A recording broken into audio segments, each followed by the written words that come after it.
Clouston's here. William, this is a shocking story. I mean, I'm still partially sort of have had my breath taken away.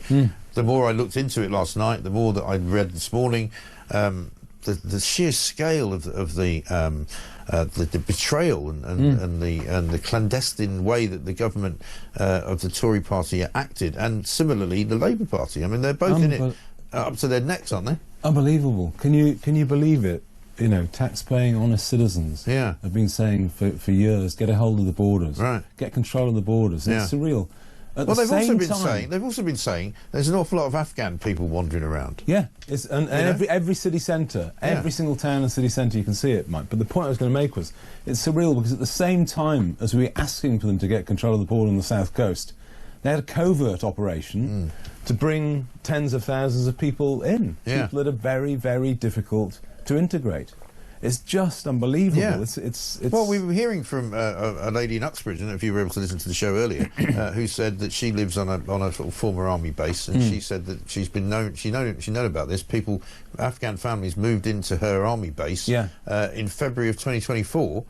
Didn't speak English. Yeah, of course not. You know, kids all went into the schools. This is happening in Essex as well. There's all sorts of places that I'm getting reports from, and people were telling me this, and we were reporting it, and the government was saying nothing. And you ask who knew, which politicians knew. Right. Well, I'll ask you a question. Can you organise a covert operation to ship tens of thousands of people here and disperse them without some people arranging it? Right. A lot of people knew about this, and yet the public didn't know. Right. We weren't told. Well, I Parliament think wasn't the interesting thing is that, you know, I was reading earlier from a report in an Oxford newspaper about Oxford purchasing some houses, Oxford City Council, as part of the Afghan scheme that was going on. The smaller settlement scheme.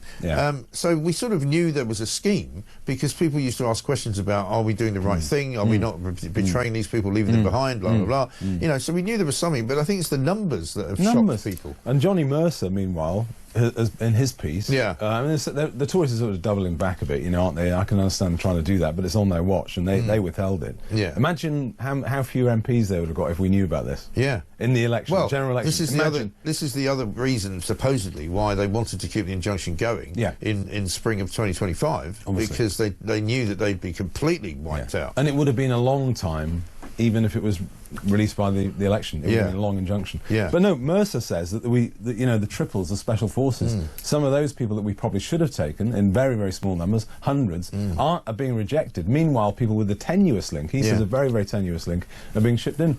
But you've got to remind people, you're running the same, I was going to say something I shouldn't have said, but you're running the same thing on the south coast every single day. 15% of all the unsolicited arrivals, the invasion on the south coast, are Afghans. Totally unvetted. Could be ISIS sympathisers, terrorists, no, you name it. This group is vastly disproportionately criminal compared to virtually any other migrant group. And the ongoing cost to this country, I can't think, honestly. Well, this is exactly right. You know, because I was asking the question earlier to Esther McVeigh and to others, you know, how long are we expected to pay for this business, you know, because if you bring a family in and you put them in, say, a former army barracks or a house, a nice new house that's been built on a former army barracks, what's incentive for them to buy their own house or to get a job? We're already giving everything to them, so why on earth would they bother working? I always try and relate how much, the colossal amounts of money these incumbent governments are spending on these terrible wars and terrible decisions, so that all roads actually go back to Blair. So the cost of the Afghan debacle, trying to make that into Holland, which is an imbecilic idea from the first place, the total cost is about 40 billion. And imagine in a world we were well governed. Imagine a world where Britain actually was well governed, you had a sensible government that didn't invade places like Iraq and Afghanistan. What could you do with that? Well, you could house 750,000 British people in brand new homes. You could build reservoirs, you could get nuclear power up and going. You wouldn't have a trade deficit in power. We are so badly governed, and people need good governance. We're not asking for much. But we still hear it, don't we? We still hear people every single day telling us how we have to be really careful about Russia invading another Baltic state, or, you know, getting Ukraine and then moving on, and that we you know, Keir Starmer telling us we're on a war footing, we get attacked by Russia every single day, you know. I wouldn't be surprised if you know, I think we should have an election. I think we've had enough, a lot of people are saying that, and I think there might be enough of a pressure that builds for that. But if we don't, right? I would not be surprised that within the next 2 or 3 years that Starmer, if he's still there, will become so desperate that he'll do what all American presidents do and start getting involved in some kind of foreign conflict.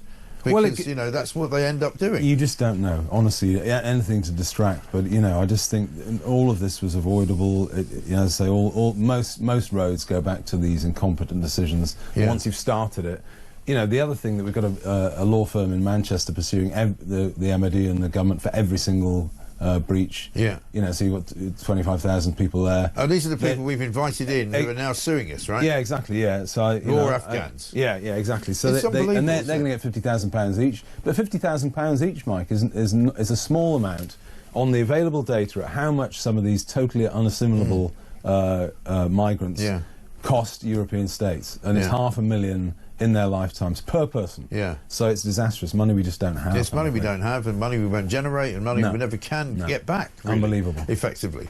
And also the big question, the bigger question, and I suspect that there's no other super injunctions, but I don't know. What else are they lying about? What else are they not telling us? Who knows? Well, I mean, we know that it's a scale lying about everything, but are there other projects that we don't know about? There could well be. I don't know. I mean, and this is a slightly odd case, isn't it? It's a very strange. How we got here was an odd thing. You do. Some people are saying, I don't know, but some people are saying, well, if you really wanted to get those people in, you just leak it.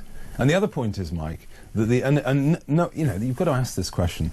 Do you not think the Taliban knew who was working? Of course they did. In tight-knit villages and neighbourhoods. They knew. Of course they knew anyway. And also, so the reasoning, and I kind of agree with Jacob Rees-Mogg there, that you can understand if Ben Wallace, and people say he's an honourable man, I don't have any reason to disbelieve them. If he thought it was a good idea to get a D notice, which for people who don't know is a sort of a partial injunction which prevents newspapers from writing about something for 4 months until he checked it out, that's okay. I don't mind that. But for Grant Shapps to then get the permanent super injunction, which means you can't even refer to it, that's different. It's convenient, very different. That it overran the election. Yeah. It's interesting, isn't it? Yeah, very interesting. But no, unless we can stop the invasion on the south coast, this same thing is happening in a different form every single day. Yeah. You know, so I know. Shocking. Let me get this right, says Reg. The taxpayers have paid for a super injunction so the government can bring 40,000 people into the country for the taxpayers to be kept in the dark, but still being expected to pay for these people. Anyone a part of this government should be jailed. I think a lot of people are angry this morning. Let's get Penny on the cover-up. Morning, Mike. Good show as ever.